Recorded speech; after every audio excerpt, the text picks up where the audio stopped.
करूंगा। बापू, मैं पढ़ लिख कर कुछ बनना चाहती हूँ, मेरी पढ़ाई ना रोको बापू। आनंदी, तुझे पढ़ना है तो पढ़, लेकिन सारी उम्र बाप की छाती पर यूं बोझ बनकर ना बैठ। पर बापू, अभी तो मेरी उम्र पढ़ाई लिखाई की है, मुझे पढ़ लिख कर डॉक्टर बनना है। पढ़ाई पढ़ाई पढ़ाई, आज तो तेरी किताबों का काम तमाम करके ही छोड़ूंगा। ये ले। नहीं बापू, मत पढ़ो बापू। छोरी। नहीं नहीं बापू, नहीं। बापू, ये तुमने क्या किया? तुमने मेरी इन किताबों को भी नहीं पढ़ा बापू, मेरी किस्मत फाड़ दी, मेरी किस्मत। ये कॉपी किताबें ना सिर्फ छोरों के हाथ में अच्छी लगती है, लड़कियों के हाथ में तो सिर्फ मेहंदी अच्छी लगती है, मेहंदी।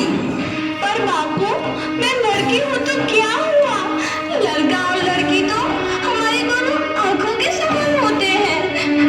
चुप कर आनंदी, और यह एहसान मान कि अब तक जिंदा है तू। कहीं बचपन में जरा दबाकर मार दिया होता तो यह तेरी बकबक नहीं सुननी पड़ती आज। पर बापू, मुझे चूल्हा जलाना अच्छा ना लगता है। देख छोरी, जितना जल्दी हो तू चूल्हा जलाना सीख ले, उतना ही अच्छा है तेरे लिए। और हाँ, तेरा ब्याह तो होगा, वो भी कल के कल। अपना जीवन है तुम्हारी यही कहानी, आंचल में है दूध और आंखों में है पानी। मुझे माफ कर दे बेटी, तेरे बापू के जिद के आगे मेरी एक न चलेगी। माफ कर दे बेटी, मुझे माफ कर दे। इस प्रकार मात्र 9 वर्ष की छोटी उम्र में आनंदी का विवाह गोपाल राव जोशी से हो गया। बाल विवाह एक सामाजिक कुरीति है और इस कुप्रथा का शिकार होना पड़ा आनंदी को। 5 वर्ष बाद आनंदी 14 साल की हो गई है। उसके घर एक शिशु ने जन्म लिया है। देखते हैं आगे क्या हो। देखिए ना, इसे क्या हो गया है? इसका माथा तो अंगार की तरह तप रहा है, इसे तो बहुत तेज बुखार है। आप बिना कुछ भी बोलते हैं, दीजिए मुझे। माधव, माधव, जल्दी से वैद्य जी को बुला के लाओ। जी, अभी बुला के लाता हूँ। ये तुम क्या कर रही हो आनंदी? भगवान की विभूति लगा रही हूँ। बस करो आनंदी, ये सब अंधविश्वास है। अरे आप यकीन तो कीजिए, भगवान की कृपा से इसका माथा ठंडा हो रहा है और बुखार भी उतर गया है ना बाबू? देखिए, दीजिए मुझे। उठो बाबू, आंखें खोलो, तुम्हें तुम्हारी माँ बुला रही है। आंखें खोलो, देखिए ना इसे क्या हो गया है, आंखें भी नहीं खोल रहा। आंखें खोलो बेटा, आप चुप क्यों है? आंखें खोलो बेटा, आंखें खोलो। आनंदी, हमारा बेटा कभी आंखें नहीं खोलेगा। नहीं, ऐसा नहीं हो सकता। मेरे बेटे को मुझसे कोई नहीं छीन सकता, कोई नहीं छीन सकता। पागल मत बनो आनंदी। माधव, माधव।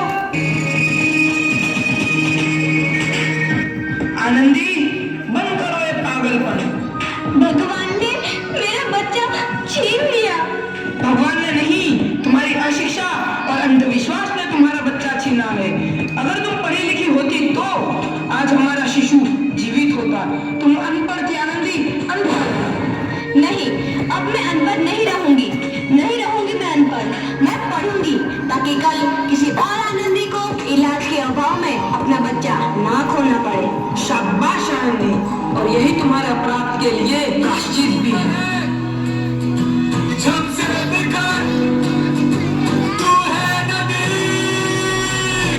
आनंदी, तुम्हारी 12वीं का परिणाम आ गया है। तुमने पूरे कॉलेज में प्रथम स्थान अर्जित किया है। आनंदी, तुम्हारी मेहनत रंग लाई है, तुम्हें शिक्षा वृत्ति मिली है। ये लो तुम्हारे अमेरिका जाने की टिकट। मुझे शिक्षा वृत्ति मिल गई, मैं अमेरिका जा रही हूँ। पर ये सब मैं अकेले कैसे कर पाऊंगी? दीदी, अपने आप को इतना कमजोर क्यों समझ रही हो? फिर इतना पढ़ने लिखने का क्या फायदा? तुम अभी गंवार की। गवार नहीं हूँ मैं अब, गवार।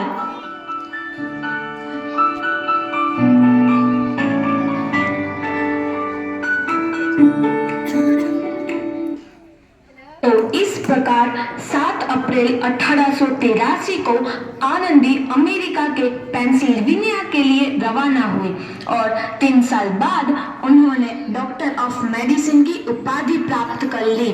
इधर आनंदी के पिता की तबीयत बहुत खराब है। आगे क्या होता है देखते हैं। लगता है अब मेरे जाने का समय आ चुका है। अब मैं नहीं बचूंगा। ऐसा मत बोलो। शहर के सिटी हॉस्पिटल में अमेरिका से डिग्री लेकर कोई बड़ा डॉक्टर आया है। एक बार वहां चलकर दिखा लेते हैं। हाँ सही बोला भैया, कम से कम दिल को तसल्ली तो मिल जाएगी। हाँ हाँ चलो चलो जल्दी हॉस्पिटल चलते हैं।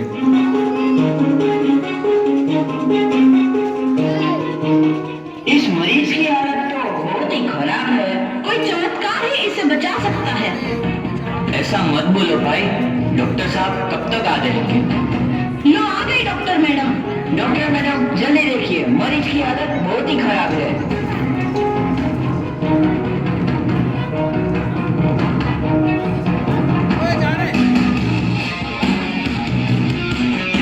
अब आप बिल्कुल ठीक है। मौत के मुंह से आपको बचाया है डॉक्टर मैडम ने। डॉक्टर साहब ने मुझे बचा लिया। मुझे मिलना है डॉक्टर साहब से। डॉक्टर साहब नहीं, डॉक्टर मैडम बोलो। डॉक्टर मैडम, उन्होंने ही तुम्हें जीवन दान दिया है।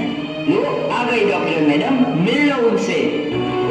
डॉक्टर मैडम आपका बहुत बहुत धन्यवाद। आपने मेरी जान बचाई। इसके बदले में मैं गरीब भला आपको क्या दे सकता हूँ?